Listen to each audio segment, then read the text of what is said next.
السلام عليكم ورحمة الله وبركاته نحمده ونصلي على رسوله الكريم أما بعد فأعوذ بالله من الشيطان الرجيم بسم الله الرحمن الرحيم والضحى والليل إذا سجى ما ودعك ربك وما قلى وللآخرة خير لك من الأولى صدق الله العظيم رب اشرح لي صدري ويسر لي أمري واحلل عقدة من لساني يفقه قولي আল্লাহ রব্বুল ইজ্জা ওয়াল জালালের দরবারে শুকরিয়া জ্ঞাপন করছি যে আল্লাহ তাআলা আমাদেরকে পবিত্র মাহে রমাদানে এসে পৌঁছার সুযোগ করে দিয়েছেন এবং আজকের ইফতার পূর্ববর্তী রমাদান এন্ড কোরআন রিফ্লেকশন প্রোগ্রামে উপস্থিত হওয়ার সুযোগ করে দিয়েছেন। আমরা সবাই পড়ছি কালিমাতুশ শুকর আলহামদুলিল্লাহ। আল্লাহর শুকরিয়া জ্ঞাপনের পাশাপাশি আমি আজকের প্রোগ্রামের অর্গানাইজার বাংলাদেশ মুসলিম কমিউনিটি মালয়েশিয়াকে ধন্যবাদ জানাতে চাই এরকম চমৎকার একটি রমাদানুল মুবারকে কোরআনিক একটি প্রোগ্রামের আয়োজন করবার জন্য। আমরা দোয়া করছি আল্লাহ তাআলা যেন এই কমিউনিটিকে ইসলামের জন্য কবুল করে এবং আমাদের যে ভাইরা নিরলস পরিশ্রম করে এই প্রোগ্রামগুলো আয়োজন করছে আল্লাহ তাআলা এই পরিশ্রম, এই ডেডিকেশন, এফোর্ট যেন তাদের নাজাতের ওসিলা বানায়। সম্মানিত শুধু আমরা সবাই জানি এই মাসটির এত বরকতের কারণ হচ্ছে এটি কোরআন নাজিলের মাস। শাহরু রমাদান আল্লাযী উনজিলা ফীহিল কুরআন হুদাল লিন-নাস ওয়া বাইয়িনাতিম মিনাল হুদা ওয়াল ফুরকান। রমাদান এমন মাস যে মাসে আল্লাহ তাআলা কোরআন নাজিল করেছে। তো বেসিক্যালি এই মাসের মূল মর্যাদা কোরআনের কারণে। সাইয়েদনা জিবরিল আলাইহিস সালাম কোরআন নিয়ে এসেছেন, উনি শ্রেষ্ঠ ফেরেশতা হয়েছেন। আল্লাহর হাবিব সাল্লাল্লাহু আলাইহি ওয়াসাল্লামের উপর কোরআন নাজিল হয়েছে, ফলে উনি শ্রেষ্ঠ নবী হয়েছেন। রমাদানে কোরআন নাজিল হয়েছে, ফলে রমাদান শ্রেষ্ঠ মাস হয়েছে। কদরের রাতে কোরআন নাজিল হয়েছে, ফলে কদর শ্রেষ্ঠ রাত হয়েছে।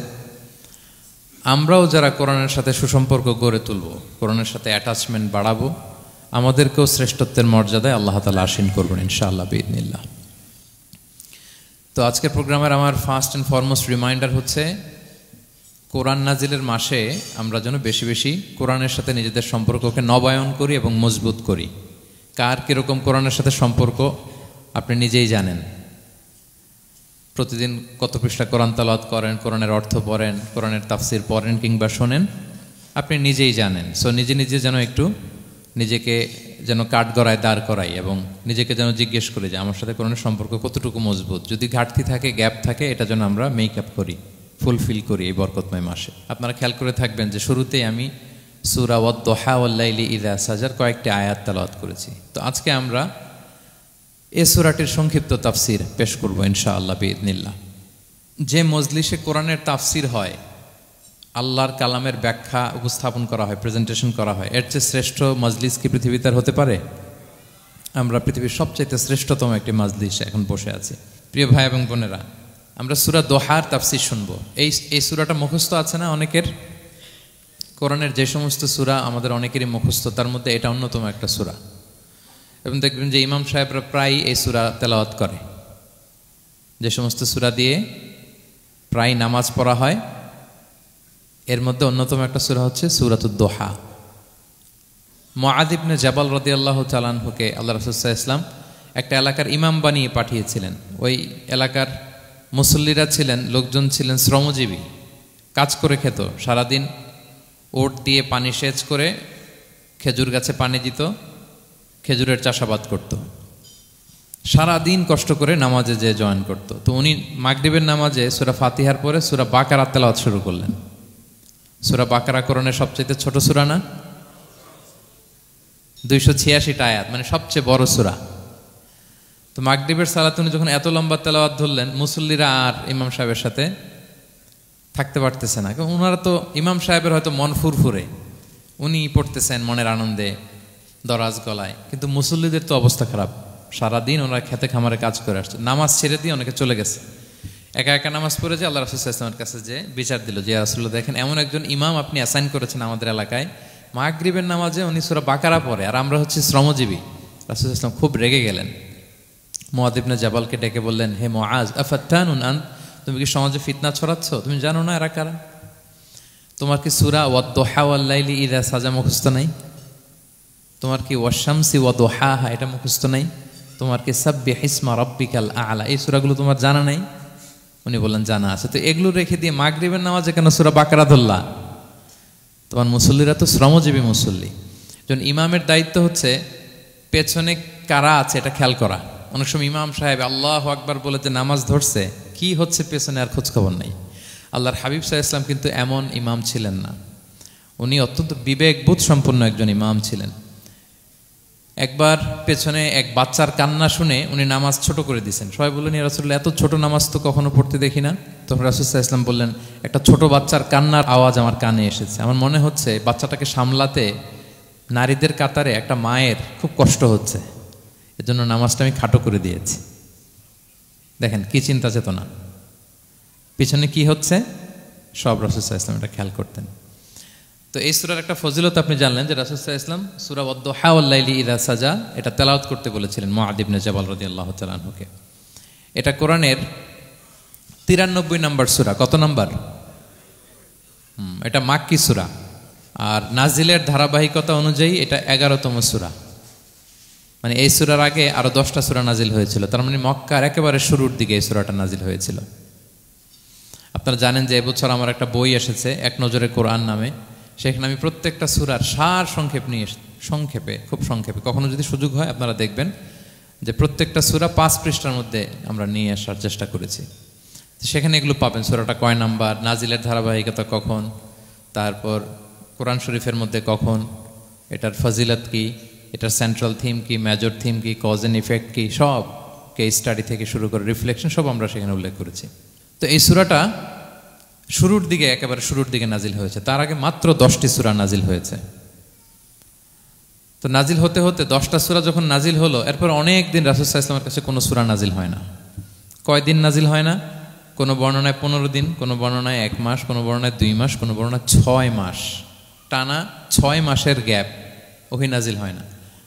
আল্লাহর হাবিব সাল্লাল্লাহু আলাইহি ওয়াসাল্লাম তিনি ওহী মিস করতে শুরু করলেন, যে ঘটনা কি, কোরআন নাজিল হচ্ছে না কেন, হঠাৎ এত গ্যাপ কেন?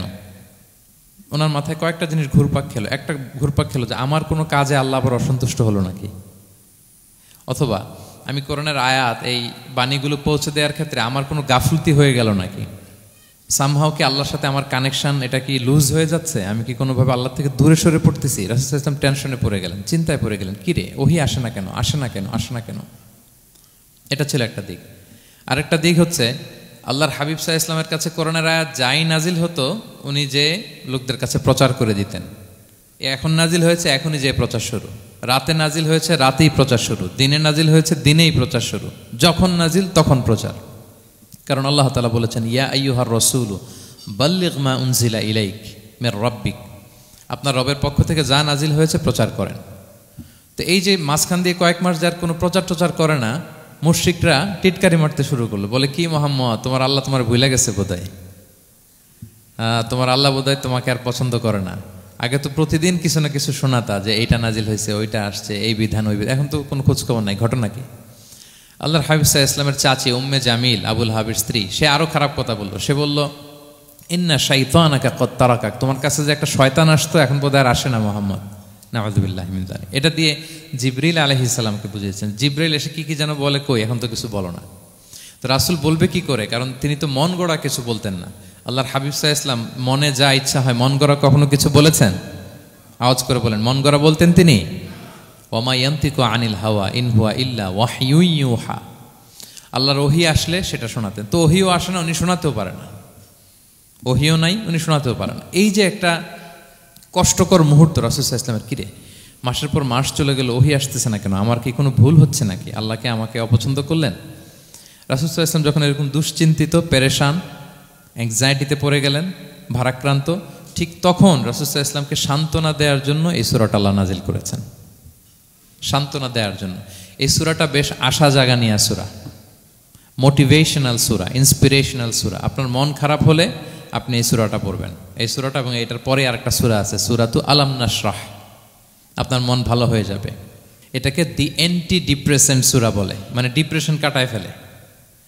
আমাদের এরকম অনেক সময় হয় না যে হতাশ, দেয়ালে পিঠ ঠেকে গেছে, কোনো বের হওয়ার রাস্তা নাই, কই যাব, কোথাও সফলতা নাই, সবাই আমাকে ভুল বুঝতেছে, এরকম মাঝে মাঝে হয় না? আমাদের সবার লাইফে আপস অ্যান্ড ডাউনস আছে। আপনি যখন ভারাক্রান্ত হবেন, কষ্টে থাকবেন, এই সূরাটা পড়বেন, দেখবেন যে আপনার ডিপ্রেশন দূর হয়ে গেছে। আল্লাহর হাবিব সাল্লাল্লাহু আলাইহি ওয়াসাল্লাম যখন এরকম ভারাক্রান্ত ছিলেন, চিন্তিত ছিলেন, তখন আল্লাহর হাবিব সাল্লাল্লাহু আলাইহি সাল্লামকে চিন্তামুক্ত করবার জন্য আল্লাহ তাআলা এই চমৎকার সূরাটি নাজিল করেছেন। আল্লাহ নাজিল করলেন, আউযু বিল্লাহি মিনাশ শাইতানির রাজিম, বিসমিল্লাহির রহমানির রহিম, ওয়াদ-দুহা ওয়াল-লাইলি ইযা সাজা মা ওয়াদ্দাআকা রাব্বুকা ওয়া মা ক্বালা ওয়ালাল আখিরাতু খায়রুল লাকা মিনাল উলা ওয়ালা সাওফা ইউতিকা রাব্বুকা ফাতারদা। আল্লাহ তাআলা বললেন ওয়াদ-দুহা, আলোর শপথ। আমি একবার সরল বঙ্গানুবাদ করি, তারপরে আমি তাফসিরে ঢুকছি। ওয়াদ-দুহা, আলোর শপথ। ওয়াল-লাইলি ইযা সাজা, রাতের শপথ, যখন রাত নিঝুম নিস্তব্ধ হয়। মা ওয়াদ্দাআকা রাব্বুকা ওয়া মা ক্বালা, নবী হে, আপনার রব আপনার উপর অসন্তুষ্টও হয় নাই, আপনাকে ছেড়েও যায় নাই, আপনার রব আপনার সাথেই আছে। আলহামদুলিল্লাহ। ফিল করবেন যে আল্লাহ আমার সাথে আছে। সবসময় এটা ফিল করতে হবে যে আল্লাহ তাআলা আমার সাথে আছেন, তিনি আমাকে ভুলে যান নাই, ছেড়ে যান নাই। আরে তার রহমত ছাড়া তো একটা শ্বাস নেওয়া তো আমার সম্ভব না, ঠিক কিনা বলেন? আল্লাহর রহমত ছাড়া একটি সেকেন্ড এই পৃথিবীতে সার্ভাইভ করা কি আমাদের পক্ষে সম্ভব না? ওয়ালাল আখিরাতু খায়রুল লাকা মিনাল উলা, নবী হে, আপনার পরবর্তী সময় পূর্ববর্তী সময়ের চেয়ে অনেক ভালো হবে ইনশাআল্লাহ। মানে good days are coming in your life, ভালো সময় আসতেছে। ওয়ালা সাওফা ইউতিকা রাব্বুকা ফাতারদা, আর আপনার রব আপনাকে এত দিবেন আপনি খুশি হয়ে যাবেন। আপনার রব আপনাকে এত দিবেন আপনি নিয়ে কুলাতে পারবেন না। আলাম ইয়াজিদিকা ইয়াতীমান ফাআওয়া, নবী আপনি কি ইয়াতীম ছিলেন না? তিনি কি আপনাকে আশ্রয় দেননি? ওয়া ওয়াজাদাকা দাল্লান ফাহাদা, আপনি পথ খুঁজতেছিলেন, আল্লাহ আপনাকে পথ দেখিয়েছেন। ওয়া ওয়াজাদাকা আইলান ফাআগনা, আপনি নিঃস্ব রিক্ত হস্ত ছিলেন, আল্লাহ তাআলা আপনাকে ধনী বানিয়েছেন। ফাআম্মাল ইয়াতীমা ফালা তাকহার, খবরদার এতিমের সাথে কখনো কঠোর হবেন না। ওয়া আম্মা সাইলা ফালা তানহার, ফরিয়াদি যে সুয়াল করে হাত পাতে তাকে ধমক দিয়ে তাড়িয়ে দিবেন না। ওয়া আম্মা বিনিআমাতি রাব্বিকা ফাহাদ্দিস, আর আপনার রবের যে নেয়ামত আপনার প্রতি, এটার বর্ণনা করুন। সুবহানাল্লাহ। এ হচ্ছে সরল অনুবাদ সূরাতুদ দুহা। এবার আসুন আমরা এটার তাফসিরে ঢুকি। আল্লাহ তাআলা প্রথমে দুইটা শপথ করলেন, কসম করলেন, দুইটা ওথ। আমরা যদি সংক্ষেপে ভাগ করি তাহলে 11 আয়াত বিশিষ্ট এই সূরাতে প্রথম 2 আয়াতে দুইটা শপথ আছে, তারপরের 3টা আয়াতে রাসূল সাল্লাল্লাহু আলাইহি ওয়াসাল্লামকে 3টা কনফার্মেশন দেওয়া হয়েছে, সুসংবাদ দেওয়া হয়েছে। এরপরের 3টা আয়াতে আল্লাহর হাবিব সাল্লাল্লাহু আলাইহি ওয়াসাল্লামের অতীতে আল্লাহ কি নেয়ামত দিয়েছেন সেটার একটা রিমাইন্ডার দেওয়া হয়েছে। আর সবশেষে 3টা ওয়ার্ক প্ল্যান দেওয়া হয়েছে, কর্মসূচি, সেগমেন্ট। আপনি এক নজরে কোরআন এগুলো পাবেন, এরকম সেগমেন্ট আকারে আমরা ভাগ করেছি। আই রিপিট, আমি আবারও বলছি, সূরা দোহার 11 আয়াত বিশিষ্ট এই সূরার প্রথম 2 আয়াতে 2টি শপথ, তারপরের 3 আয়াতে 3টি সুসংবাদ, তারপরের 3 আয়াতে অতীতে যে রাসূলকে নেয়ামত দেওয়া হয়েছিল সেটা স্মরণ করিয়ে দেওয়া, আর শেষ 3 আয়াতে 3টা ওয়ার্ক প্ল্যান, কর্মসূচি, রাসূল সাল্লাল্লাহু আলাইহি ওয়াসাল্লাম কী করবেন। ক্লিয়ার হয়ে গেছে না সূরাটা? আসুন এবার তাফসিরে ঢুকি। আল্লাহ তাআলা বললেন ওয়াদ-দুহা, নবী আলোর শপথ। আলো, দোহা মানে আলো। আমার সাথে আওয়াজ করে বলুন, দোহা মানে কি? আলো, সকালের আলো, প্রভাতের সূর্য কিরণ। দিনের প্রথম অংশে একটা সানশাইন থাকে না, খুব চমৎকার লাগে 9টা 10টার দিকে, হ্যাঁ, সানশাইন। এই সকালের সানশাইনটাকে আরবিতে বলে দোহা। এই জন্য এই সময় আল্লাহর হাবিব সাল্লাল্লাহু আলাইহি ওয়াসাল্লাম নামাজ পড়তেন, এটাকে বলে সলাতুদ দোহা, মানে দোহার নামাজ। এটাকে বলে সলাতুদ দোহা, দোহার নামাজ। তো দেখেন রাসূল সাল্লাল্লাহু আলাইহি ওয়াসাল্লামের মন ভালো করবার জন্য প্রথমে আল্লাহর ওয়ার্ডিংটা দেখেন, আল্লাহ তাআলা কেমন চমৎকার শব্দ চয়েস করেন। প্রথমে আল্লাহ বললেন আলো। আলো বললে তো মনটা ভালো হয়ে যায়, কি বলেন? এই আলো মানে আশার আলো, সম্ভাবনার আলো, প্রশান্তির আলো। ওয়াদ-দুহা, আলোর শপথ।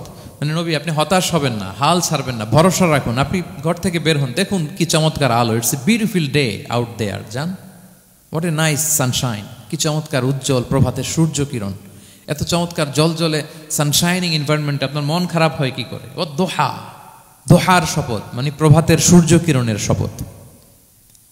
আবার বললেন ওয়াল-লাইলি ইযা সাজা, রাতের শপথ, যখন সে রাত নিঝুম হয়, গভীর হয়, নিস্তব্ধ হয়। 2টা শপথ, আলোর শপথ আর রাতের অন্ধকারের শপথ। আলোর শপথ বলে বেসিকলি আল্লাহ তাআলা ওহির আগমনকে বুঝিয়েছেন, আর রাতের শপথ বলে আল্লাহ তাআলা বেসিকলি ওহির অনুপস্থিতিকে বুঝিয়েছেন। মানে রাত দিন দুইটাই যেমনি লাগে, আল্লাহ তাআলা বোঝাতে চাইলেন নবী আপনি টেনশন করবেন না, আমি উইথ ইউ, আমি আপনার সাথে আছি। ওহি আসা না আসা দুইটাই গুরুত্বপূর্ণ। রেগুলার যদি ওহি আসে এটা রিসিভ করতে আপনার কষ্ট হয়ে যাবে। আল্লাহর পক্ষ থেকে আসমানি কিতাবের যে ওহি, এটা সাধারণ কোনো কথা না। ইন্না সানুলকি আলাইকা কওলান সাকিলা, এটা খুব ভারী, হেভি ওয়েট। এটা পাহাড়ে নাজিল করলে, লাউ আনজালনা হাযাল কুরআনা আলা জাবাল লারাআইতাহু খাশিআম মুতাসাদ্দিআম মিন খাশিয়াতিল্লাহ, এটা মাউন্ট এভারেস্টের উপর নাজিল করলে পাহাড় ভেঙে খান খান হয়ে যেত। শীতের রাতে কোরআন নাজিল হলে রাসূল সাল্লাল্লাহু আলাইহি ওয়াসাল্লাম ঘেমে একাকার হয়ে যেতেন, কপাল বেয়ে টপ টপ করে ঘাম পড়তে ওহি রিসিভ করতে যেয়ে। তিনি ওটের উপরে করে মরুভূমিতে চড়ছেন, ওহি নাজিল হলে ওটের বুক মাটিতে মিশে যেত।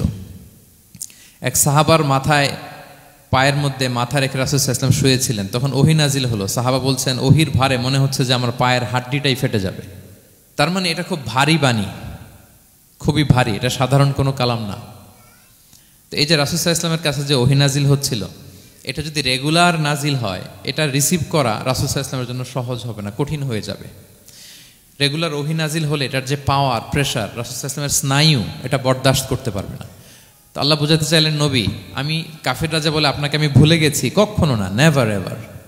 বরং আপনার যাতে একটু রেস্ট হয়, আরাম হয়, আপনাকে একটু কমফোর্ট দেওয়ার জন্য আমি সাময়িকভাবে ইচ্ছে করে ওহিটা বন্ধ রেখেছি। সুবহানাল্লাহ পড়বেন না? আপনার যাতে একটু কমফোর্ট হয়, আপনার যেন একটু আরাম হয়, ওহি রিসিভ করে করে যেন আপনি অভ্যস্ত হতে পারেন, এজন্য আমি ইচ্ছা করে আপনাকে একটু আরাম দেওয়ার জন্য ওহি বন্ধ রেখেছি। সারাদিন যদি, মানে দিনের 24 ঘন্টায় যদি সূর্য থাকে, ভাল লাগবে? আচ্ছা বলেন, 6 মাস টানা সূর্য ভাল লাগবে আপনার? রোদের গরমে আমরা অস্থির হয়ে যাব। তো 12 ঘন্টা সূর্যের আলোর পরে যেমনি রাতের দরকার আছে, আল্লাহ বোঝাতে চাইলেন ওহি নাজিল হওয়ার পাশাপাশি মাঝে মাঝে ওহি ব্রেক দেওয়ার দরকার আছে, ওহি বন্ধ থাকার দরকার আছে।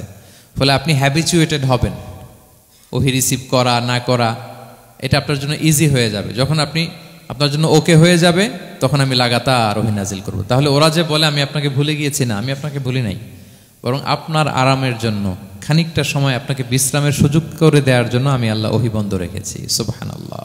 তার মানে আল্লাহ তাআলা নবীকে ভুলেন নাই বা নবী সাল্লাল্লাহু আলাইহি ওয়াসাল্লামের উপর অসন্তুষ্ট হন নাই, ইচ্ছে করে আল্লাহ তাআলা কিছুদিন ওহি বন্ধ রেখেছেন। প্রতিদিন সূর্য থাকলে যেমনি ভাল লাগে না, মানে 24 ঘন্টা, এই জন্য 12 ঘন্টা সূর্য দিয়ে আল্লাহ 12 ঘন্টা রাত দিয়েছেন, আমাদের আরামের, বিশ্রামের, ঘুমের আয়োজন করেছেন। ঠিক তেমনি রেগুলার ওহি রিসিভ করলে রাসূল সাল্লাল্লাহু আলাইহি ওয়াসাল্লামের জন্য কষ্ট হয়ে যাবে, এজন্য ইচ্ছে করে আল্লাহ গ্যাপ দিয়েছেন।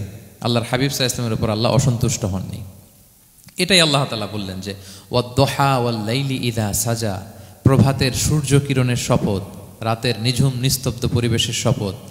মা ওয়াদ্দাআকা রাব্বুকা ওয়া মা ক্বালা, আপনার রব আপনারে ভুলেও যায় নাই, আপনারে ছেড়েও যায় নাই, আপনার উপর নাখোশও হয় নাই। সুবহানাল্লাহ। আপনার রব আপনার সাথেই আছে, এটা সবসময় ফিল করবেন যে আমার রব আমার সাথে আছে।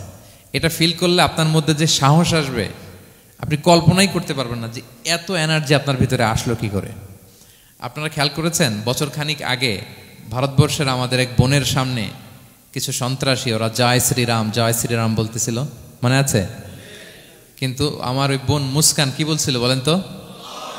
তার এক আল্লাহু আকবারে from north to south, from east to west, the entire globe প্রকম্পিত হয়েছে। আমরা সবাই পড়েছি আল্লাহু আকবার, সবাই আমরা কি পড়েছি? আল্লাহু আকবার। কারণ সে ফিল করেছে যে আল্লাহ আমার সাথে আছে। মনকে তুমি বুঝিয়ে বলো আল্লাহ আছেন আমার সাথে, এটা ফিল করতে হবে। আল্লাহর হাবিব সাল্লাল্লাহু আলাইহি ওয়াসাল্লামকে আল্লাহ তাআলা এইটাই অ্যাসিউরেন্স দিলেন, কনফার্মেশন দিলেন যে মা ওয়াদ্দাআকা রাব্বুকা ওয়া মা ক্বালা, আপনার রব আপনাকে ভুলে যায় নাই, আপনার রব আপনার প্রতি অসন্তুষ্ট হয় নাই। আমি ইচ্ছা করে ওহিটা বন্ধ রেখেছি যাতে আপনার আরাম হয়। সুবহানাল্লাহ। আল্লাহর হাবিব সাল্লাল্লাহু আলাইহি ওয়াসাল্লামের প্রতি আল্লাহ তাআলা কতটা টেক কেয়ার করতেন দেখেন। রেগুলার ওহি নাজিল হলে রাসূল সাল্লাল্লাহু আলাইহি ওয়াসাল্লামের কষ্ট হয়ে যাবে, এজন্য তিনি কিছুদিন ওহি বন্ধ রেখে রাসূল সাল্লাল্লাহু আলাইহি ওয়াসাল্লামকে বিশ্রামের ব্যবস্থা করে দিয়েছেন। তাহলে প্রথম 3টা আয়াত ক্লিয়ার না সবার কাছে? আচ্ছা, প্রথম 2টো আয়াতে 2টা শপথ গেল, এরপরে 3টা সুসংবাদ। সুসংবাদের প্রথমটা হলো আমি ভুলিও নাই ছাড়িও নাই, আপনার সাথে আছে। এরপর আল্লাহ বললেন ওয়ালাল আখিরাতু খায়রুল লাকা মিনাল উলা, নবী হে আপনার পরবর্তী সময় পূর্ববর্তী সময়ের চেয়ে ভালো হবে। নিশ্চয়ই আপনার পরবর্তী সময় পূর্ববর্তী সময়ের চেয়ে ভালো হবে। তার মানে গুড ডেইজ আর কামিং, ভালো সময় আপনার জীবনে আসছে, আপনি হতাশ হবেন না, নিরাশ হবেন না। এরপর আল্লাহ তাআলা বললেন ওয়ালা সাউফা ইউতিকা রাব্বুকা ফাতারদা, নবী হ্যাঁ আপনার রব আপনাকে এত দিবে আপনি খুশি হয়ে যাবেন, আপনার রব আপনাকে এত নেয়ামত দান করবে আপনি আপনার রবের প্রতি সন্তুষ্ট হয়ে যাবেন। সুবহানাল্লাহি বিহামদি। এবং তাই হয়েছে। যারা আপনারা সিরাত পড়েছেন, যারা আল্লাহর হাবিব সাল্লাল্লাহু আলাইহি ওয়াসাল্লামের জীবনী নিয়ে ধারণা রাখেন, তারা দেখবেন যে আল্লাহ রাসূল সাল্লাল্লাহু আলাইহি ওয়াসাল্লাম যেখানেই মনে কষ্ট পেয়েছেন, বিষণ্ণ, চিন্তিত, তখনই আল্লাহ তাআলা রাসূল সাল্লাল্লাহু আলাইহি ওয়াসাল্লামের চিন্তা দূর করে রাসূল সাল্লাল্লাহু আলাইহি ওয়াসাল্লামকে সন্তুষ্ট করেছেন। যখনই রাসূল সাল্লাল্লাহু আলাইহি ওয়াসাল্লামের মনে কষ্ট, তিনি চিন্তিত, তখনই আল্লাহ তাআলা ওনাকে হ্যাপি করেছেন। কাইন্ড অফ রাসূলকে হ্যাপি করাই আল্লাহর কাজ, আল্লাহর হাবিব সাল্লাল্লাহু আলাইহি ওয়াসাল্লামকে হ্যাপি করাই আল্লাহ তাআলার কাজ। দেখেন কিভাবে আল্লাহ তাআলা আল্লাহর হাবিব সাল্লাল্লাহু আলাইহি ওয়াসাল্লামকে হ্যাপি করেছেন, একটু খেয়াল করে দেখেন। মক্কাতে যখন খুব জটিল অবস্থা, দাওয়াতি কাজ চালিয়ে নেওয়াটা রাসূল সাল্লাল্লাহু আলাইহি ওয়াসাল্লামের জন্য কষ্ট হয়ে যাচ্ছে, নমুসলিম সাহাবাদের উপর অত্যাচার, তখন আল্লাহর হাবিব সাল্লাল্লাহু আলাইহি ওয়াসাল্লাম দেখলেন যে এই মক্কার দুজনের একজনকে আমার চাই। তাদের একজন যদি ইসলামের ছায়াতলে আসে তাহলে ইসলামের পাল্লাটা ভারী হয়। কারা? একজন হচ্ছে ওমরে ফারুক আর একজন আবু জাহাল। দুজনের একজন তখন ইসলাম ধর্ম গ্রহণ করে নাই। তো রাসূল সাল্লাল্লাহু আলাইহি ওয়াসাল্লাম কেঁদে কেঁদে আল্লাহর কাছে ফরিয়াদ জানালেন, আল্লাহুম্মা আইজ্জাল ইসলামা বিআহাব্বি হাযাইন আর-রাজুলাইনি ইনদাক। আল্লাহ, আমি কাউকে স্পেসিফিক তোমার কাছে চাই না, শুধু এটাই বলি, দুইজন লোকের নাম বলবো, এই দুইজন লোকের মধ্যে থেকে যাকে তোমার পছন্দ হয় তাকে তুমি ইসলামের ছায়াতলে এনে ইসলামকে শক্তিশালী করো। এক হচ্ছে আবু জাহাল, আরেক হচ্ছে ওমরে ফারুক। এই দোয়াটা তিনি করতে লাগলেন। আর খুব চিন্তিত, দুজনের কেউই মুসলমান হয় না। একদিন হঠাৎ সাহাবারা বললেন, ইয়া রাসূলুল্লাহ, আল্লাহর হাবিব সাল্লাল্লাহু আলাইহি ওয়াসাল্লাম তখন দারুল আরকামের ভেতরে বসা। সাহাবারা বললেন, ইয়া রাসূলুল্লাহ, আপনি এখান থেকে সরে যান, কারণ ওমরে ফারুক নাঙ্গা তলোয়ার নিয়ে আসতেছে আপনাকে হত্যা করবার জন্য। তো আল্লাহ রাসূল সাল্লাল্লাহু আলাইহি ওয়াসাল্লাম বললেন যে তোমরা সরে যাও, আমার মনে হচ্ছে ওই যে চোখের পানি ছেড়ে আমি দোয়া করেছি, ওই দোয়া আজকে কবুল হতে শুরু করেছে, তোমরা সরো। ঠিকই ওমরে ফারুক রাদিয়াল্লাহু তাআলা আনহু আসলেন, এসে তিনি তলোয়ার রেখে দিয়ে বললেন, আশহাদু আল্লা ইলাহা ইল্লাল্লাহ ওয়া আশহাদু আন্না মুহাম্মাদান আবদুহু ওয়া রাসূলুহু। আমি সাক্ষ্য দিচ্ছি আল্লাহ ছাড়া কোনো ইলাহ নেই এবং আপনি আল্লাহর প্রেরিত বান্দা এবং রাসূল। এই দৃশ্য দেখে রাসূল সাল্লাল্লাহু আলাইহি ওয়াসাল্লাম খুশি হয়ে গেলেন। ওয়ালা সাউফা ইউতিকা রাব্বুকা ফাতারদা। আল্লাহ বলেছিলেন যে নবী হে, আপনাকে এত দিব, আপনার রব আপনাকে এত নেয়ামত দিবে, আপনি শুধু খুশিই হবেন, সন্তুষ্ট হবেন আমার প্রতি। এদের রাসূল সাল্লাল্লাহু আলাইহি ওয়াসাল্লামের দোয়া কবুল করে আল্লাহ তাআলা ওমরে ফারুককে ইসলামের ছায়াতলে এনে ইসলামকে শক্তিশালী করলেন। ফাতারদা, রাসূল সাল্লাল্লাহু আলাইহি ওয়াসাল্লাম খুশি হয়ে গেলেন। এভাবে প্রতিটা ক্ষেত্রে। মক্কাতে যখন খুব কঠিন অবস্থা, রাসূল সাল্লাল্লাহু আলাইহি ওয়াসাল্লাম তায়েফে চলে গেলেন দাওয়াত দেওয়ার জন্য। নেইবরিং সিটি, আপনারা যে হজ উমরা করেছেন জানেন, মক্কার পাশের সিটি তায়েফ। দাওয়াত দিলেন, দাওয়াত প্রত্যাখ্যান করলো তারা।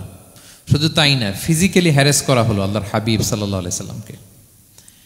রাসূল সাল্লাল্লাহু আলাইহি ওয়াসাল্লামের জামা ধরে, গা ধরে টানা হেঁচড়া করা হলো, পাথর মারা হলো, তিনি রক্তাক্ত হলেন। হামালাতুল জিবাল, পাহাড়রক্ষী ফেরেশতারা বলল, ইয়া রাসূলুল্লাহ, আপনি যদি আদেশ দেন তায়েফের দুই দিকের পাহাড় দিয়ে এমন চাপা দিব, পুরো তায়েফের জনপদ একেবারে ভ্যানিশ হয়ে যাবে। আল্লাহর হাবিব সাল্লাল্লাহু আলাইহি ওয়াসাল্লাম বললেন, না, আমি আশা করি তাদের পরবর্তী নেক্সট জেনারেশনের কেউ না কেউ পড়বে লা ইলাহা ইল্লাল্লাহ মুহাম্মাদুর রাসূলুল্লাহ। তাই হয়েছে। এখন তায়েফে যান, শুধু মসজিদ আর মসজিদ, মসজিদ আর মসজিদ। কি চমৎকার পরিবেশ! তায়েফে গেলে মনেই হবে না আরব দেশ। বৃষ্টি হয় প্রতিদিন, অনেক চাষাবাদ হয়, চমৎকার এলাকা, রাসূল সাল্লাল্লাহু আলাইহি ওয়াসাল্লামের দোয়ার বরকত। তো তায়েফবাসী দাওয়াত প্রত্যাখ্যান করলো। রাসূল সাল্লাল্লাহু আলাইহি ওয়াসাল্লাম গায়ের রক্ত পরিষ্কার করে নাখলা নামক খেজুরের বাগানে যায়েদ রাদিয়াল্লাহু তাআলা আনহুকে ফজরের নামাজ পড়তেছিলেন। আল্লাহর হাবিব সাল্লাল্লাহু আলাইহি ওয়াসাল্লাম যখন ফজরের সালাতে তেলাওয়াত করতে লাগলেন, একদল জিন পাশ দিয়ে যাচ্ছিল, তারা তাদের এলাকায় যেয়ে বলল, ইন্না সামি'না কুরআনান আজাবা ইয়াহদি ইলা রুশদি ফাআমান্না বিহি। জিনেরা আগে আকাশের উপরে উঠে ফেরেশতারা কি বলে চুরি করে শুনে আসতো। হঠাৎ জিনেরা আর উপরে যেতে পারে না, উপরে যেতে চাইলেই ফাআতবাআহু শিহাবুন সাকিব, আগুনের পাথর মারা হয়। ঘটনা কি? সব জিনেরা বৈঠক বসালো। ঘটনা কি? আগে কত তথ্য আগেই জেনে যেতাম, জেনে গণকদেরকে বলতাম, গণকরা আমাদেরকে ধন্যবাদ জানাইতো। তো এখন তো আসমানের সিকিউরিটি এত বেড়ে গেলে কেন? কারণ কি? ওই যে শেষ নবী আসার কথা যে মনে হয় চলে আসছে, দেখো তো কোথায় আসছে উনি। খুঁজতে খুঁজতে খুঁজতে একদল ওই দিন ফজরের সময় আল্লাহর হাবিব সাল্লাল্লাহু আলাইহি ওয়াসাল্লাম রক্তাক্ত হয়ে ফজরের সালাত যখন পড়তেছেন, ওই কোরআন তেলাওয়াত শুনে তারা এলাকায় যেয়ে বলল যে ইন্না সামি'না কুরআনান আজাব, এক আজীব কোরআন শুনে আসছি, ইয়াহদি ইলা রুশদি, এই কোরআন মানুষকে হেদায়েতের পথে নিয়ে যায়। ফাআমান্না বি, আমরা ঈমান এনে ফেললাম। সুবহানাল্লাহ পড়েন। তো রাসূল সাল্লাল্লাহু আলাইহি ওয়াসাল্লাম তো এটা জানেন না। আল্লাহ তাআলা জিবরাইল মারফত জানালেন যে হে নবী, আপনি এসেছিলেন ম্যানকাইন্ডকে দাওয়াত দিতে তায়েফের, তারা দাওয়াত গ্রহণ করে নাই, ম্যানকাইন্ড রিজেক্ট করেছে। কিন্তু আরেকটা জাতি আছে যাদেরকে আপনি দেখেন না, তাদেরকে বলে জিন কাইন্ড, মানে জিন জাতি। পুরো জিন জাতি কালিমা পড়ে মুসলমান হয়ে গিয়েছে নবী। বলে সাউফা ইউতিকা রাব্বুকা ফাতারদা, নবী আপনার রব আপনাকে এত নেয়ামত দিবেন আপনি খুশি হয়ে যাবেন। নবী সাল্লাল্লাহু আলাইহি ওয়াসাল্লাম ওইখানে আবার খুশি হয়ে গেলেন, রক্তাক্ত, ইনজুর্ড। কিন্তু যখন শুনলেন মানুষ জাতি তারা ঈমান আনে নাই, কিন্তু জিন জাতি তারা ঈমান এনেছে, আল্লাহর হাবিব সাল্লাল্লাহু আলাইহি ওয়াসাল্লাম আবার আনন্দিত হলেন। তাহলে আল্লাহর হাবিব সাল্লাল্লাহু আলাইহি সাল্লামকে আনন্দিত করাই হচ্ছে আল্লাহর কাজ, খুশি রাখাই হচ্ছে আল্লাহর কাজ। সুবহানাল্লাহি বিহামদি। আল্লাহর হাবিব সাল্লাল্লাহু আলাইহি ওয়াসাল্লামের বয়স যখন 50 বছর, ওনার কাছের দুজন আত্মীয় মারা গেল। ওনার প্রিয়তমা স্ত্রী খাদিজা রাদিয়াল্লাহু তাআলা আনহা ইন্তেকাল করলেন, ওনার প্রিয় চাচা আবু তালেব ইন্তেকাল করলেন। দুজনই শেল্টার দিত, একজন ঘরে একজন বাইরে। আবু তালেবের কারণে কেউ রাসূল সাল্লাল্লাহু আলাইহি ওয়াসাল্লামের গায়ে হাত তোলার সাহস পায় নাই। তো উনি যখন ইন্তেকাল করলেন রাসূল সাল্লাল্লাহু আলাইহি ওয়াসাল্লাম বিপদে পড়ে গেলেন। সারাদিন কাফেরদের বকা ঝকা গালি খেয়ে ঘরে যখন আসতেন, খাদিজা রাদিয়াল্লাহু তাআলা আনহার কথা শুনলে ওনার হৃদয়টা প্রশান্ত হয়ে যেত। তো বাইরের চাচাও নাই, ভেতরের স্ত্রীও নাই, দুজনই মারা গেলেন ওই বছর। ওই বছরকে বলা হয় আমুল হুজন, মানে দুশ্চিন্তার বছর। এত ভারাক্রান্ত আল্লাহর হাবিব সাল্লাল্লাহু আলাইহি ওয়াসাল্লাম হলেন, চিন্তিত হলেন, মনটা ভেঙে খান খান। আল্লাহ তাআলা কিন্তু ঠিকই বোঝেন যে তার হাবিবকে কখন হ্যাপি করতে হবে। আল্লাহ তাআলা তখন সাইয়েদনা জিবরাইল আলাইহিস সালামকে পাঠালেন যে যাও, আমার বন্ধুকে আর পৃথিবীতে থাকার দরকার নাই, আমার বন্ধুকে ঊর্ধ্ব জগতের নৈশ ভ্রমণের ইনভাইটেশন দিয়ে আসো, মানে মেরাজের ইনভাইটেশন দিয়ে আসো। পড়েন সুবহানাল্লাহ। সুবহানাল্লাযী আসরা বিআবদিহি লাইলাম মিনাল মাসজিদিল হারামি ইলাল মাসজিদিল আকসা, মসজিদে হারাম থেকে মসজিদুল আকসায়, তারপরে উপরে সুম্মা দানা ফাতাদাল্লা ফাকানা কাবা কাউসাইনি আও আদনা। আল্লাহর আরশে চড়ে গেলেন, জান্নাত জাহান্নাম দেখিয়ে, নতুন কিছু গিফট দিয়ে, তার পেয়ারা হাবিবের মন ভালো করে এরপরে আবার দুনিয়ায় পাঠালেন। ওয়ালা সাউফা ইউতিকা রাব্বুকা ফাতারদা, নবী হে আপনাকে এত নেয়ামত দিব আপনি শুধু খুশিই হবেন আর সন্তুষ্ট হবেন। সুবহানাল্লাহ। এবার বুঝতে পারতেছেন কিভাবে আল্লাহর হাবিবকে আল্লাহ তাআলা খুশি করেছেন। মক্কায় আর থাকতে পারতেছেন না, এমন অবস্থা যে কোনো সময় আল্লাহর হাবিব সাল্লাল্লাহু আলাইহি ওয়াসাল্লামকে হত্যা করা হবে। আল্লাহ তাআলা আল্লাহর হাবিবের জন্য নতুন জায়গার ব্যবস্থা করে দিলেন, তওবা কিংবা তাইবা, যেটাকে আমরা মদিনা বলি। তিনি মদিনায় গেলেন, আবার রাসূল সাল্লাল্লাহু আলাইহি ওয়াসাল্লামের হৃদয় প্রশান্ত হলো। কিন্তু মদিনায় যে তিনি কাবাকে মিস করতে আরম্ভ করলেন। আল্লাহর হাবিব সাল্লাল্লাহু আলাইহি ওয়াসাল্লাম নবী হওয়ার পরে টানা 14 বছর কিবলা ছিল কিন্তু বাইতুল মাকদিস। কিন্তু মক্কায় যখন তিনি ইবাদত করতেন, তিনি বাইতুল মাকদিসের দিকেই হয়েই নামাজ পড়তেন, কিন্তু সামনে কাবাটারে রাখতেন। কথা বুঝতে পেরেছেন? মক্কায় যখন তিনি নামাজ পড়তেন 13 বছর, কিবলা যেহেতু বাইতুল মাকদিসের দিকেই হয়ে নামাজ পড়তেন, কিন্তু মাঝখানে রাখতেন কোনটারে? কাবাকে। তাহলে কেমন যেন কাবাই তার সামনে। আচ্ছা, কিন্তু মদিনায় যখন গেলেন এখন তো আর সুযোগ নাই, কাবা একদিকে, বাইতুল মাকদিস আরেক দিকে, এখন কাবাকে আর সামনে রাখা যাচ্ছে না। মিস করতে লাগলেন কাবাকে। আর প্রত্যেক নামাজের পরে আকাশের দিকে তাকায় থাকেন, ইস আল্লাহ যদি আয়াত নাজিল করে আমার জন্মস্থান যে মক্কা, আমার পূর্বপুরুষ ইব্রাহিম আলাইহিস সালামের যে ওই কাবার দিকে যদি কিবলাটা ঘুরাই দিত কতই না ভালো হতো। আল্লাহ বলেন যে আপনি যে কদ নারা তাকাল্লুবা ওয়াজহিকা ফিস সামা, নবী আপনি যে আকাশের উপর চেহারা উঠিয়ে মনে মনে কি চান আমি তো বুঝি। আল্লাহর হাবিব সাল্লাল্লাহু আলাইহি ওয়াসাল্লামকে খুশি করার জন্য আল্লাহ আয়াত নাজিল করলেন, ফাওয়াল্লি ওয়াজহাকা শাতরাল মাসজিদিল হারাম। নবী হ্যাঁ, আপনাকে খুশি করার জন্য নতুন বিধান নাজিল করলাম। এখন থেকে, ফ্রম রাইট নাও, আপনি যখনই নামাজ পড়বেন এখন থেকে কাবামুখী হয়ে আপনি সালাত আদায় করবেন। তাহউইলুল কিবলা, কিবলা পরিবর্তন হয়ে গেল। সুবহানাল্লাহি ওয়া বিহামদি। আপনারা মসজিদে নববীর পাশে মদিনাতে একটা মসজিদ দেখবেন, এটাকে বলে মসজিদ যুল কিবলাতাইন। এমন মসজিদ যে মসজিদে এক নামাজে 2 কিবলা শেয়ার করা হয়েছিল। মানে এই আয়াত যখন নাজিল হলো, আল্লাহর হাবিব সাল্লাল্লাহু আলাইহি ওয়াসাল্লামের সাথে একজন নামাজ পড়ে যে ওই মসজিদে যে দেখে কিছু লোক নামাজ পড়তেছে ওই বাইতুল মাকদিসের দিকে হয়ে, কারণ তখন পর্যন্ত ওইটাই কিবলা। তিনি নামাজরত অবস্থায় এদেরকে বললেন যে তোমরা তো জানো না এই মাত্র আয়াত নাজিল হয়েছে, কিবলা কিন্তু আর ওই দিক নাই, ডাইরেকশন চেঞ্জ, এদিকে হয়ে যাও। তো ইমাম সহ মুসল্লি সব ঘুরে নামাজের মধ্যে ওইদিকে হয়ে গেছে। তাহলে একই নামাজে 2টা কিবলা শেয়ার করা হয়েছে, ফলে তখন থেকে মসজিদের নাম হয়ে গেছে মসজিদ যুল কিবলাতাইন, 2 কিবলাওয়ালা মসজিদ। তাহলে দেখেন আল্লাহর হাবিব সাল্লাল্লাহু আলাইহি ওয়াসাল্লামকে খুশি করার জন্য আল্লাহ তাআলা কিবলা চেঞ্জ করে দিয়েছে। সুবহানাল্লাহ বলতে পারলেন না? এভাবে যখনই আল্লাহর হাবিব সাল্লাল্লাহু আলাইহি ওয়াসাল্লাম বিষণ্ণ, চিন্তিত, মন খারাপ, ওনার মন ভালো করার দায়িত্ব নিয়েছে কে? জিবরাইল এসে শোনাতে লাগলো আগের জামানায় কেউ 500 বছর 700 বছর হায়াত পেয়েছে। বনি ইসরাইলের অনেক মুজাহিদ 1000 বছর জেহাদ করেছে। কয় হাজার বছর? জেহাদি করছে 1000 বছর। আমরা হায়াত পাই কয় বছর? আমাদের হায়াত কয় বছর অন অ্যান অ্যাভারেজ? 60-70। আল্লাহর হাবিব সাল্লাল্লাহু আলাইহি ওয়াসাল্লাম এটাই বলেছেন যে আমার উম্মতি মা বাইনা সিত্তিন ইলা সাবঈন, আমাদের গড় আয়ু 60 থেকে 70। ওয়া আকাল্লুহুম মা ইয়াজুযু যালিক, আর সামান্য অল্প সংখ্যকই মানুষ এটাকে ক্রস করতে পারে। এই কথা শুনে যে আগের উম্মত 1000 বছর জিহাদ করছে, এটা শুনে রাসূল সাল্লাল্লাহু আলাইহি ওয়াসাল্লাম আবার কাঁদতে আরম্ভ করলেন, হায় রে আমার গুনাহগার উম্মতের কি হবে, আমার উম্মত তো 60-70ই শেষ, আমার উম্মতের কি হবে। আবার চিন্তিত, আবার কান্নাকাটি। তখন আল্লাহ তাআলা নাজিল করলেন, ইন্না আনসালনাহু ফি লাইলাতিল কদর ওমা আদরাকা মা লাইলাতুল কদর লাইলাতুল কদরি খায়রুম মিন আলফি শাহর। নবী আপনি কাঁদবেন না, ওদেরকে হায়াত দিছি বেশি, কদর দেই নাই। আপনার উম্মতকে হায়াত কম দিছি, কিন্তু আপনার উম্মতের জন্য আমি লাইলাতুল কদর রেখে দিয়েছি। এক কদরের রাতে ইবাদত করলে খায়রুম মিন আলফি শাহর, 1000 মাস ইবাদত করলে যে পরিমাণ সওয়াব, অতটুকু না, খায়ের এর চেয়ে বেশি সওয়াব আল্লাহ তাআলা আপনার উম্মতের আমলনামায় দিয়ে দিবেন। আবার আল্লাহর হাবিব সাল্লাল্লাহু আলাইহি ওয়াসাল্লাম মন ভালো হয়ে গেল। ওয়ালা সাউফা ইউতিকা রাব্বুকা, সবাই বলেন ওয়ালা সাউফা ইউতিকা রাব্বুকা ফাতারদা। নবী হে এত দিব, আপনি শুধু হ্যাপি হবেন, হ্যাপি। এরপরে বদরের যুদ্ধে বিজয় দান করলেন, মক্কা বিজয় দান করলেন, তাবুক যুদ্ধে বিজয় দান করলেন। সব শেষে জান্নাতে ওনার জন্য স্পেশাল একটা জায়গা থাকবে, ওই জায়গায় কেউ বসতে পারবে না। জায়গাটার নাম মাকামে মাহমুদ। ওয়া মিনাল লাইলি ফাতাহাজ্জাদ বিহি নাফিলাতাল লাকা আসা আন ইয়াবআসাকা রাব্বুকা মাকামাম মাহমুদা। ওই মাকামে মাহমুদের সিংহাসনে আল্লাহর হাবিব সাল্লাল্লাহু আলাইহি ওয়াসাল্লাম বসবেন, ওনার জন্য স্পেশাল, খাস, কেউ এখানে বসতে পারবে না। তার মানে হ্যাপি শুধু দুনিয়াতেই করবে না আল্লাহ তাআলা, আল্লাহর হাবিবকে আখিরাতেও করবে। আল্লাহর হাবিব সাল্লাল্লাহু আলাইহি ওয়াসাল্লামকে কাউসার দেয়া হবে, ইন্না আতাইনা কাল কাউসার। হে নবী আপনাকে কাউসার দিয়েছি, এমন হাউজে কাউসার যে হাউজে কাউসারের সামনে পান পেয়ালা, যেটা দিয়ে পানি নিয়ে আপনি উম্মতকে খাওয়াবেন, এটার সংখ্যা আকাশের তারা যত বেশি তার চেয়েও বেশি। হাউজে কাউসারের পানি এটা দুধের চেয়েও সাদা, বরফের চেয়েও ঠান্ডা, মধুর চেয়েও মিষ্টি। এক ঢোক যে খাবে চিরকালের জন্য তার গলা থেকে তৃষ্ণা মিটে যাবে। He will never ever be thirsty again. একবার খাইছে তো শেষ। পেতে চান সেটা আল্লাহর হাবিবের কাছ থেকে? আমরা পেতে চাই কি চাই না বলেন? ইন্না আতাইনা কাল কাউসার। নবী আপনাকে আমি কাউসার দিয়েছি। সব শেষে আল্লাহর হাবিব সাল্লাল্লাহু আলাইহি ওয়াসাল্লাম সুপারিশ করার অনুমতি পাবেন, যেদিন কেউ সুপারিশ করতে পারবে না। সবাই বলবে নফসি নফসি নফসি নফসি, থার থার করে কাঁপবে। এক একজন নবী, ইব্রাহিম আলাইহিস সালাম, ঈসা আলাইহিস সালাম, মূসা আলাইহিস সালাম থার থার করে কাঁপবে।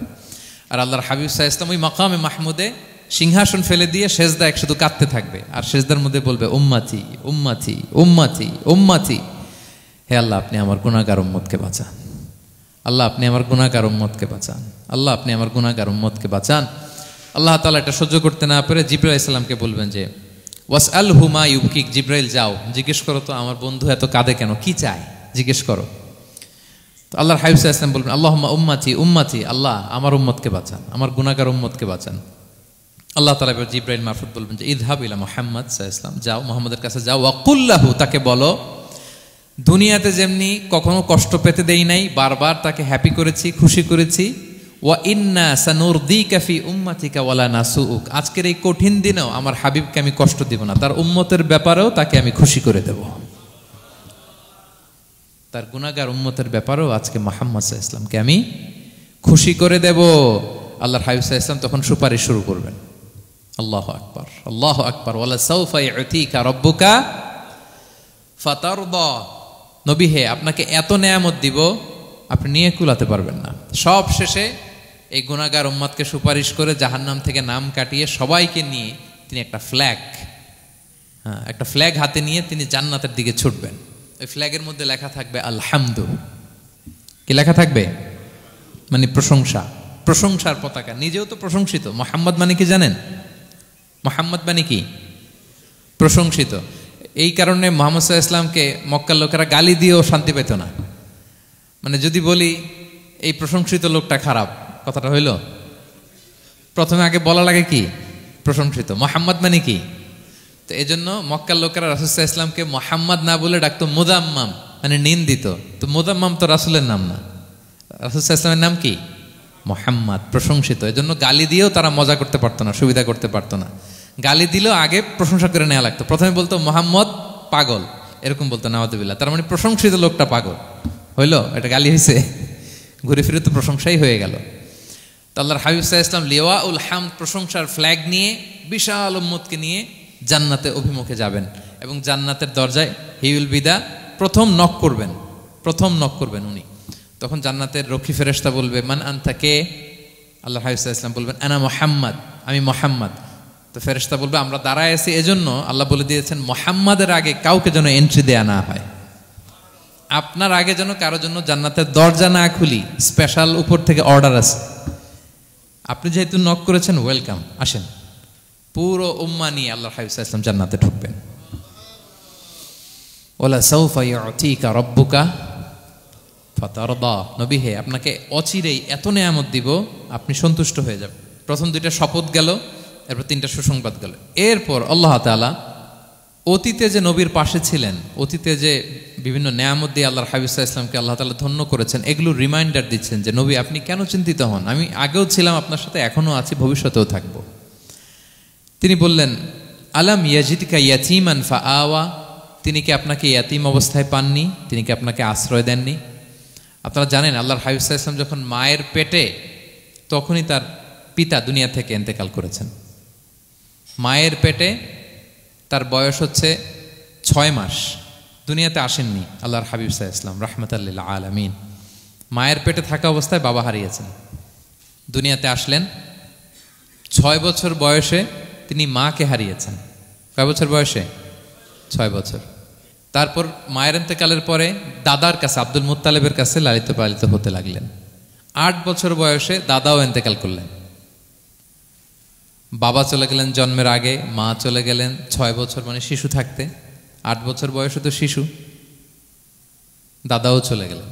8 বছর বয়স থেকে আল্লাহর হাবিব সাল্লাল্লাহু আলাইহি ওয়াসাল্লাম চাচার কাছে এতিম অবস্থায় লালিত পালিত হতে লাগলেন। এবং আবু তালেব এত ভালোবাসতো, ইমান আনে নাই, শেষ পর্যন্ত ইমান আনেনি, শিরকের উপরে ইন্তেকাল করেছে, কিন্তু আল্লাহর হাবিব সাল্লাল্লাহু আলাইহি ওয়াসাল্লামকে এত ভালোবেসেছেন, বাবার যে কি মানে পিতৃ স্নেহের যে কি মায়া, এটা বুঝতে দেন নাই কখনো, এটার অভাব কখনো তিনি টের পান নাই, ওনার যে বাবা নাই আবু তালেবের কারণে। এতটা ভালোবেসেছেন। তার মানে কখনোই রাসূল সাল্লাল্লাহু আলাইহি ওয়াসাল্লামকে লালন পালন, রক্ষণাবেক্ষণ, টেক কেয়ারের কোনো গ্যাপ আল্লাহ তাআলা রাখেননি। হালিমাতু সাদিয়ার কাছে, পরে মায়ের কাছে, উম্মে আইমানের কাছে, দাদা আব্দুল মুত্তালিবের কাছে, পরে চাচার কাছে, একটার পর একটা, স্লট বাই স্লট রেডি। সেটাই স্মরণ করে দিলেন যে নবী এমন তো হয় নাই যে আপনাকে লালন পালনের জন্য কেউ ছিল না। আলাম ইয়াজিদকা ইয়াতীমান ফাআওয়া, আপনার রব কি আপনাকে ইয়াতীম অবস্থায় আশ্রয়ের ব্যবস্থা করে দেননি? মানে তখন তো আমি ছিলাম আপনার সাথে, কেউ ছিল না, তখন তো আমি ছিলাম। তো আপনারা তো ভয় কিসের? আপনি হতাশ হবেন না, নিরাশ হবেন না, হাল ছাড়বেন না আপনি।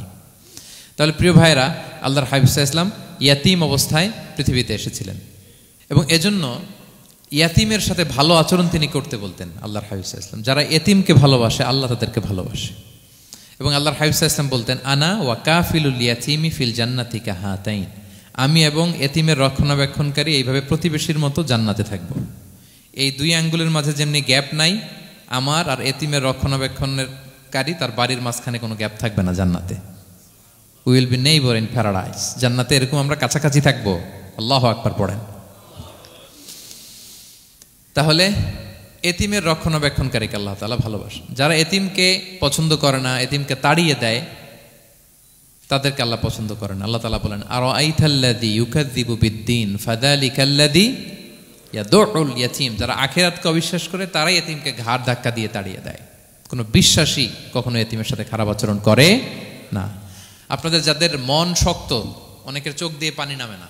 আমার এক আত্মীয় আছে খুব আল্লাহওয়ালা, আমার জীবনে এত আল্লাহওয়ালা আমি দেখি নাই, কিন্তু ওনার চোখ দিয়ে পানি নামে না।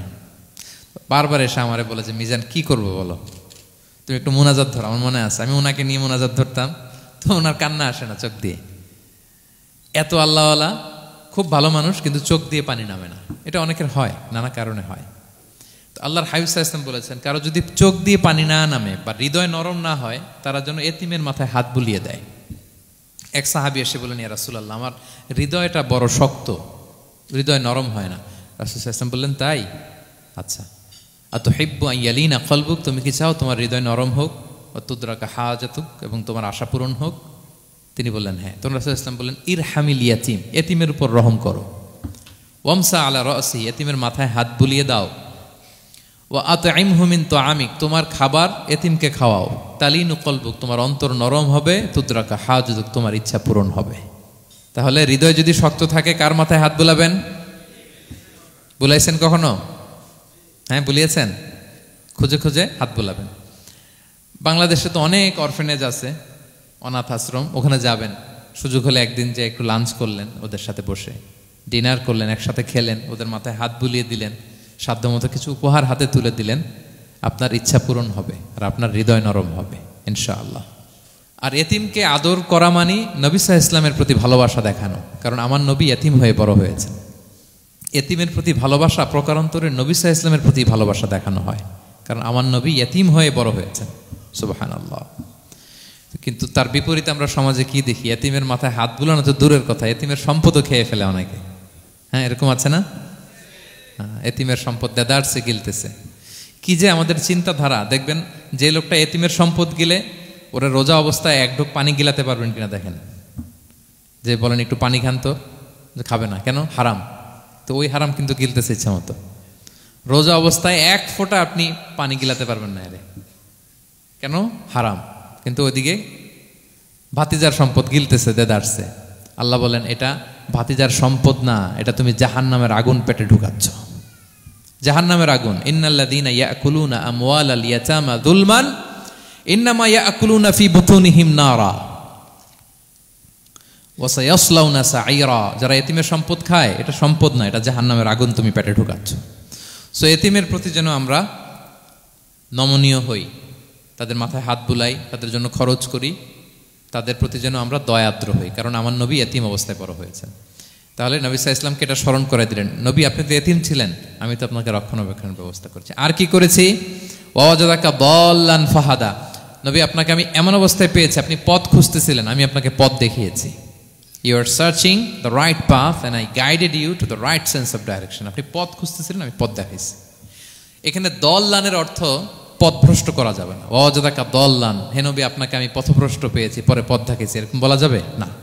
এটা আল্লাহর হাবিব সাল্লাল্লাহু আলাইহি ওয়াসাল্লামের ক্ষেত্রে প্রযোজ্য নয়। অনেক বাংলা তাফসীর অর্থে আমি দেখেছি পথ হারা, নবী আপনাকে আমি পথ হারা পেয়েছি, পথ দেখেছি, এটাও খুব একটা সুন্দর না। সবচেয়ে সুন্দর হচ্ছে নবী আপনি পথ খুঁজতেছিলেন, সত্যের অনুসন্ধানী ছিলেন। অনেক সময় দেখবেন অনেক পথিক যেতে যেতে এমন এক জায়গায় যায়, দেখে 3 রাস্তা কিন্তু কোনো সাইনবোর্ড নাই। পুরাতন রাস্তাগুলোতে এরকম অনেক সময় হতো না আমাদের, 3 দিকে রাস্তা, কোনো সাইনবোর্ড নেই, তো যাবো কই? এটা বুঝালেন যে নবী আপনি পথ খুঁজতেছিলেন, আমি আপনাকে দেখিয়েছি, হে নবী এটাই সিরাতুল মুস্তাকিমের পথ। ওয়াজাদাকা দাল্লান ফাহাদা, আপনি পথ খুঁজতেছিলেন, আমি আপনাকে পথ দেখিয়েছি। তো ছোটবেলায় সাথে ছিলাম, পথ খুঁজতেছিলেন, পথ দেখালাম, আমি আপনার ভুললাম কোথায়? কাফিরদের কথায় মন খারাপ করেন কেন যে তারা বলে আমি আপনাকে ভুলেছি, ছেড়েছি? নো, নেভার এভার, আমি আপনার সাথেই আছি। তারপর আল্লাহ তাআলা বললেন ওয়াজাদাকা আইলান ফাআগনা, তিনি আপনাকে রিক্ত হস্ত, নিঃস্ব পেয়েছেন, সম্পদহীন অবস্থায় পেয়েছেন, পরে সম্পদশালী করেছেন। সুবহানাল্লাহ। আল্লাহর হাবিব সাল্লাল্লাহু আলাইহি ওয়াসাল্লাম শুরুতে সম্পদের অত যোগান ছিল না, পরে খাদিজা রাদিয়াল্লাহু তাআলা আনহার সাথে যখন বিয়ে হলো, আল্লাহ তাআলা সম্পদের কষ্ট দূর করলেন। কারণ খাদিজা রাদিয়াল্লাহু তাআলা আনহা অনেক বড় ব্যবসায়ী ছিলেন। বিয়ের আগে পার্টনারশিপে বিজনেস ছিল রাসূল সাল্লাল্লাহু আলাইহি ওয়াসাল্লামের সাথে। আল্লাহর হাবিব সাল্লাল্লাহু আলাইহি ওয়াসাল্লাম শ্রম দিয়েছেন, খাদিজা রাদিয়াল্লাহু তাআলা আনহার ইনভেস্টমেন্ট ছিল।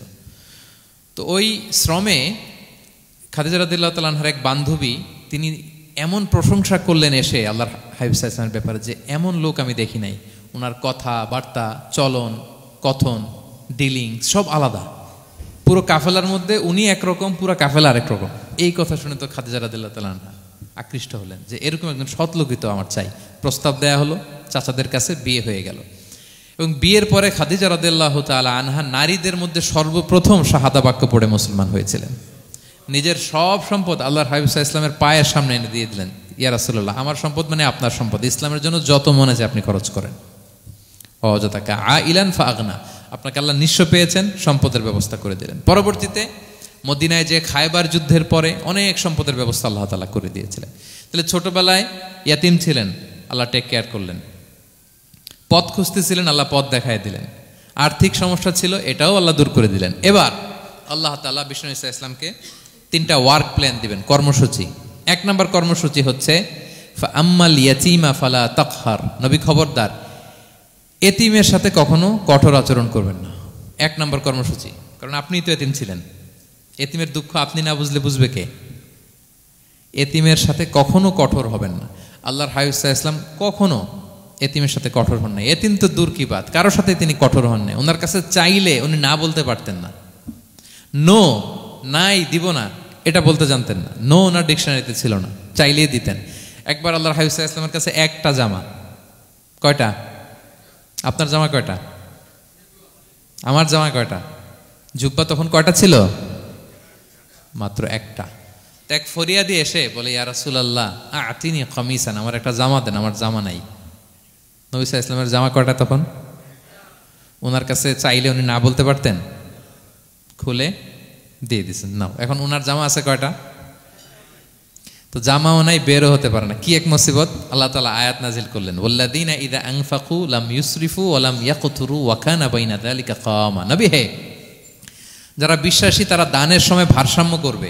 মানে অনেকগুলো থাকলে আপনার একটা দিতেন, ছিলই যখন একটা, ওইটার হকদার তো ফরিয়াদির চেয়ে আপনি বেশি। এখন যে দিয়ে দিলেন, আপনি পড়বেন কি? অনেকগুলো থাকলে না হয় আপনি দিতেন, ছিলই একটা, এটার সবচেয়ে যোগ্য, অধিকতম যোগ্য এবং হকদার তো আপনি। সুবহানাল্লাহ, সুবহান। কি নবী ছিল, কি নবী ছিল! না বলতে পারতেন না, মানুষকে ফিরিয়ে দিতে জানতেন না। আল্লাহ বললেন, নবী হে, আপনার প্রথম কর্মসূচি ফাআম্মাল ইয়াতীমা ফালা তাকহার, খবরদার এতিমকে কখনো, এতিমের প্রতি কঠোর হবেন না। এক নম্বর কর্মসূচি। এটা শুধু নবীর জন্য কর্মসূচি নাকি আমাদের জন্য না? হ্যাঁ, সবার জন্য। এতিমদের সাথে যেন আমরা রূঢ় ভাষী না হই, তাদের সাথে যেন রূঢ় আচরণ না করি। 2 নাম্বার, ও আম্মা সাইলা ফালা তানহার, ফরিয়াদিকে ধমক দিবেন না, হাত পাতলে ধমক দিবেন না। আমরা অনেক সময় ধমক দেই, আপনারা দেন কখনো? না, আমরা দিতে পারবো না, ধমক দিতে নিষেধ করেছেন আল্লাহ তাআলা। আম্মা সাইলা ফালা তানহার, যদি না থাকে বুঝিয়ে বলেন যে এখন পারতেছি না, কিন্তু ধমক দিবেন না কখনো। কারণ আপনি এখন বড় সাহেব হয়ে গেছেন, প্রাইভেট কারের পাশ থেকে দেখবেন যে স্যার 2টা টাকা দেন, কিছু খাই নাই, হায় রে ছিঁড়া কাপড়, মলিন চেহারা, ভাঙ্গা একটা থালা হাতে নিয়ে, স্যার 5টা টাকা দেন। আল্লাহ আপনারে স্যার বানাইছে আর ওরে বানাইছে ভিখারি। আচ্ছা বলেন তো, জায়গাটা চেঞ্জ করতে আল্লাহর কত সময় লাগে? ওরে ভিতরে বসায় স্যার বানাবে আর আপনারে ভাঙ্গা একটা থালা দিয়ে এরকম ওই যে টোল যেখানে নেয় ওখানে দাঁড় করাবে। বলেন আল্লাহর কয় সেকেন্ড লাগবে? লাগবে 1 সেকেন্ডও লাগে না। সো ও আম্মা সাইলা ফালা তানহার, ফরিয়াদিকে ধমক দিয়ে তাড়িয়ে দিও না, খবরদার। ওকে আল্লাহ ফরিয়াদি বানিয়ে পরীক্ষা করছে, আর তোমাকে আল্লাহ সম্পদশালী বানিয়ে পরীক্ষা করছে। তাহলে 1 নম্বর কর্মসূচি ছিল এতিমের সাথে রূঢ়ভাষী হবেন না। 2 নম্বর হচ্ছে ফরিয়াদিকে ধমক দিবেন না। 3 নম্বর, ওয়া আম্মা বিনি'মাতি রাব্বিকা ফাহাদ্দিস, আল্লাহ তাআলা আপনাকে যে নেয়ামত দিয়েছে এই নেয়ামতের আপনি কি করেন? বর্ণনা করেন। ওয়া আম্মা বিনি'মাতি রাব্বিকা ফাহাদ্দিস, আল্লাহ নেয়ামতের বর্ণনা করেন, শুকরিয়া করেন।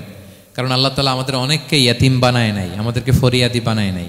আমরা অনেকেই আছি, আমরা এখনো এতিম না, আমার আব্বা আম্মা এখনো বেঁচে আছে, আমাদের অনেকের আব্বা আম্মা বেঁচে আছে। এতিম মূলত ছোট অবস্থায় যদি বাবা মারা যায় তাকে আরবিতে এতিম বলে। মান মাতা আবুহু ওয়া হুয়া সগীর, কেউ ছোট, তার বাবা মারা গেছে, তাকে শরীয়তের পরিভাষায় কি বলে? এতিম। তা আমরা অনেকেই তো এতিম না, আমরা অনেকেই তো অন্যের কাছে হাত পাতা লাগে না, তো আমরা ভালো আছি না? আমাদের দেখবেন যে প্রায় হিসাবটা হচ্ছে আমার কি নাই, আমাদের হিসাবটা কি নাই, কি যে আছে এটার হিসাব করে কুলানোও যাবে না, ঠিক কিনা বলেন? ঠিক যেই মুহূর্তে এখানে বসে আমরা এই চমৎকার ইফতারি নিয়ে বসে আছি, ঠিক একই মুহূর্তে দেখবেন যে হসপিটালের আইসিইউতে শুয়ে শুয়ে কাতরাচ্ছে অনেকে। ঠিক এই মুহূর্তে কিডনি ডায়ালিসিস চলতেছে, দেখছেন? কিডনি পেশেন্ট, এদিকে ছিদ্র করে ব্লাড সব বের হয়ে রিফাইনিং হয়ে আরেক দিক দিয়ে ঢুকে, ওর চিৎকার শুনলে। বার্ন ইউনিটে গেছেন কখনো? আগুনে পোড়া রুগী, আপনার তো অনেক কিছু নাই, আমার এটা নাই, ওইটা নাই, আল্লাহ এটা দিল না, এটা নিয়ে আসেন। আপনি বার্ন ইউনিটে একদিন যায়েন, তাহলে বুঝবেন যে আল্লাহ আপনারা কত শান্তিতে রেখেছে। না খেয়ে কয় রাত কাটিয়েছি আমরা, বলেন তো? কত লোক বাড়ি ভাড়া পরিশোধ করতে পারে না, ঋণের বোঝায় জর্জরিত, দুরারোগ্য ব্যাধিতে আক্রান্ত, ক্যান্সারের লাস্ট স্টেজে। তাদের সাথে একটু দেখা করেন, 4th স্টেজে চলে আসছে ক্যান্সার পেশেন্ট। তার চেহারা, তার খাবার, তার চলাফেরা, কিভাবে তার প্রতিটা সেকেন্ড কাটে, একটু দেখে আসবেন, তাইলে বুঝবেন যে কত আল্লাহর দেয়া নেয়ামতের সাগরে হাবুডুবু খাই আমরা।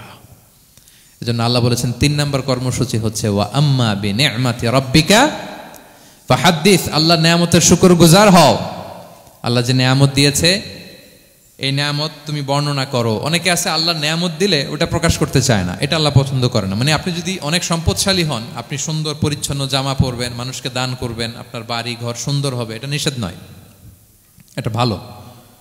আপনি আল্লাহর দেয়া নেয়ামত ব্যবহার করতে পারবেন এবং বলতেও পারবেন, কিন্তু শুকরান লা ফখরান, শুকরিয়া স্বরূপ বলবেন, ফখর করে অহংকার করে না। বলতে পারেন আলহামদুলিল্লাহ, আল্লাহ তাআলা আমাকে 4টা ছেলে দান করেছে, 4 জন হাফেজ, আল্লাহ তাআলা আমাকে থাকার মতো একটা ঘর দিয়েছে, একটা বাড়ি দিয়েছে, একটা গাড়ি দিয়েছে, সম্মান নিয়ে সমাজে চলার মতো আল্লাহ তাআলা আমাকে দিয়েছেন। এটা যদি আপনি শুকরিয়া স্বরূপ বলেন, এটাতে সমস্যা নেই, কিন্তু অহংকার নিয়ে বলা যাবে না। ইন্নাল্লাহা ইউহিব্বু আইয়ারা আসারা নি'মাতিহি আলা আবদিহি, আল্লাহ তাআলা যে নেয়ামত তার বান্দাকে দিল ওইটার একটা নমুনা দেখতে আল্লাহ পছন্দ করে। আল্লাহ বানাইছে আপনার বিলিয়নিয়ার, আপনি হচ্ছেন ছেঁড়া পরা জামা পরে চলেন, হবে? বানাইছে আল্লাহ তাআলা আপনাকে অনেক সম্পদশালী, আপনার চলা ফেরা কোনো রুচিই নাই, এটা হইল না। আল্লাহ চায় যে তোমার যে নেয়ামত দিছে এটার একটা নমুনা তোমার মধ্যে থাক, এটাও শুকরগুজার হওয়ার একটা আলামত। তাহলে 3 নম্বর কর্মসূচি কি? ওয়া আম্মা বিনি'মাতি রাব্বিকা ফাহাদ্দিস, আল্লাহর নেয়ামতের শুকরগুজার হও, আল্লাহ তাআলা যে নেয়ামত দিয়েছে সেটা বর্ণনা করো। তাহলে প্রিয় ভাইরা, সূরাতুদ দোহা এটা হচ্ছে একটা মোটিভেশনাল সূরা, আশা জাগা নিয়ে সূরা, অ্যান্টি ডিপ্রেশন বলি আমি এই সূরাটাকে। ডিপ্রেশন থাকলে চলে যাবে, কারণ ওয়ালাল আখিরাতু খায়রুল লাকা মিনাল উলা, হে নবী আপনার পরবর্তী সময় আপনার পূর্ববর্তী সময়ের চেয়ে ভালো। সবসময় আশাবাদী হবেন। সূরা দোহার 1 নম্বর শিক্ষা হচ্ছে বি অপটিমিস্টিক, মানে অপটিমিজম, আশাবাদী হওয়া, নিরাশ হওয়া যাবে না। বিশ্বাসীদের, মুমিন মুসলিমের ডিকশনারিতে হতাশা নিরাশা নাই, আমার ডিকশনারিতে অন্তত নাই, আপনাদের আছে কিনা জানি না। আজকে থেকে বলেন আপনাদের ডিকশনারিতে হতাশা নিরাশা রাখবেন?